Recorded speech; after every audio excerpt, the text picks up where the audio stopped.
Un échec est un succès si on en retient quelque chose. Dans cette vidéo, je vous partage 2 leçons apprises au travers d'un gros échec dans ma vie. C'est parti! Salut les amis, c'est Philippe de Investir au Pays, la chaîne de tous ceux qui veulent contribuer à bâtir une Afrique nouvelle et un monde meilleur au travers de l'entrepreneuriat et de l'investissement. Si vous êtes nouveau sur la chaîne, je vous invite sans plus tarder à vous abonner et à activer les notifications afin d'être informé en exclusivité de la sortie de nos prochains contenus. D'ailleurs, en ce moment, j'offre un livret intitulé 10 bonnes raisons de devenir entrepreneur. Pour l'obtenir, rien de plus simple. Vous cliquez dans le lien dans la barre de description, vous me donnez l'adresse email à laquelle vous voulez recevoir le livret et vous le recevrez dans la foulée. L'échec peut être défini comme le fait de ne pas atteindre un objectif qu'on s'était fixé. Il faut reconnaître que dans notre société, l'échec est très mal perçu. Les personnes qui échouent sont souvent considérées comme des losers. Mais ce qu'on ne dit pas assez, c'est que toute réussite est très souvent précédée d'un échec. Et en réalité, les échecs sont des tremplins, des escaliers vers la réussite.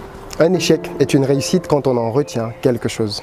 En réalité, ceux qui réussissent connaissent très bien l'échec. La différence entre eux et les autres, c'est comment ils gèrent leurs échecs. Qu'est-ce qu'ils en font? L'échec est un tremplin vers le succès et je l'ai expérimenté dans ma vie. Alors ceux qui me connaissent aujourd'hui peuvent avoir l'impression que tout est rose et que tout va très bien pour moi et que ça a toujours été le cas. Faux. Je vais vous raconter un épisode triste de ma vie. La première année en terminale, j'ai laissé les cours s'accumuler en me disant, comme d'habitude, j'allais accélérer sur la dernière ligne droite et j'allais obtenir mon examen en fin d'année. Malheureusement, ça n'a pas marché du tout. Je me suis retrouvé en situation d'échec. La conséquence, c'est que je suis resté au Cameroun cette année-là après mon bac. J'ai vu tous mes camarades s'en aller. J'ai raté une opportunité d'aller poursuivre mes études dans une école en Europe. Je me suis retrouvé seul. J'avais honte. Et du coup, je suis devenu casanier. Je ne sortais plus. Mais mon échec n'a pas affecté que moi. Ma famille était déçue. Mais comme je n'avais pas habitué les gens à échouer, on s'est dit que c'était juste un accident de parcours et que l'année d'après, tout irait pour le mieux. L'année d'après, j'ai changé de lycée avec pour principale motivation la honte. Je ne voulais pas me retrouver en terminale avec les élèves qui l'année d'avant étaient en première afin de passer pour le redoublant tout le long de l'année scolaire. Grosse erreur. Du coup, je suis allé dans un autre lycée et je me suis dit que le simple fait de reprendre me garantirait de réussir mon examen. Deuxième année, échec, une fois de plus. Et là, cette fois, ma famille me lâche. Plus de soutien, personne ne comprend ce nouvel échec et je me retrouve seul. Pour la deuxième année consécutive, les parents ont mobilisé des moyens pour que je puisse voyager à la fin d'année et j'ai une fois de plus déçu. Je suis plus que seul dans ma souffrance, mais en réalité je n'ai pas la force d'être déçu parce que je sais au fond de moi que je n'ai pas vraiment donné le meilleur de moi-même pendant cette année-là. Et pour la troisième année, je décide de faire une introspection, de comprendre qu'est-ce qui se passe, pourquoi est-ce que je ne parviens pas à avoir ce fichu baccalauréat scientifique.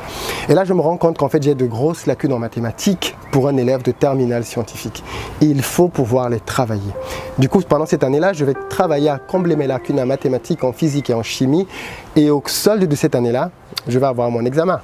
Très bonne nouvelle, juste que, ayant habitué les gens désormais à échouer, cette troisième année-là, personne n'avait prévu de voyage pour moi. Je me retrouve donc quand même au Cameroun à devoir trouver le moyen de pouvoir poursuivre mes études par la suite. La première chose que cela a développé en moi, c'est la haine de l'échec. L'échec fait mal, il fait même très mal.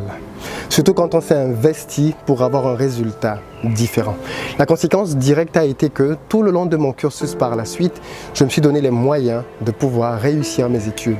Du coup, de mon baccalauréat jusqu'à mon diplôme d'ingénieur, je n'ai plus jamais raté une année, je n'ai plus jamais raté un semestre, je n'ai plus jamais raté une quelconque matière. La deuxième leçon que j'ai apprise, c'est que l'échec est un arrêt, ce n'est pas le terminus. Dans la vie, on apprend, on grandit, on écrit, on efface, on réécrit.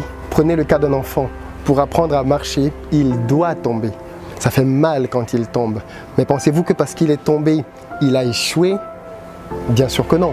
Le fait de tomber fait partie de l'apprentissage. Vous postulez pour un job, mais il y a 500 personnes avec vous qui postulent. Un seul est retenu.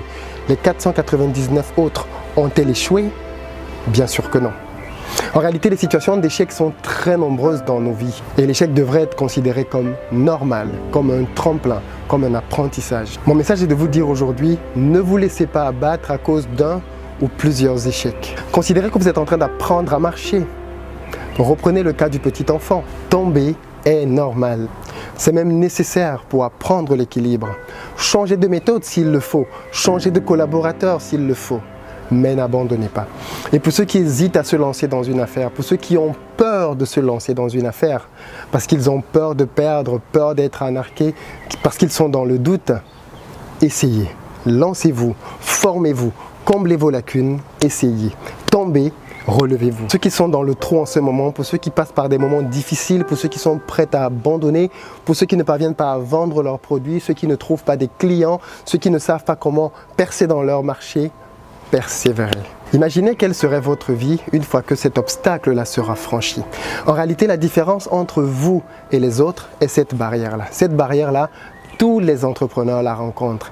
Et la mauvaise nouvelle, c'est que beaucoup s'arrêtent à cette barrière-là. Ceux qui, comme vous, se battent pour pouvoir franchir cet obstacle-là et parviennent à le faire, se retrouvent dans un monde dans lequel ils sont très peu nombreux, avec des clients et un marché qu'ils peuvent développer sereinement. Pensez aux retombées de votre business.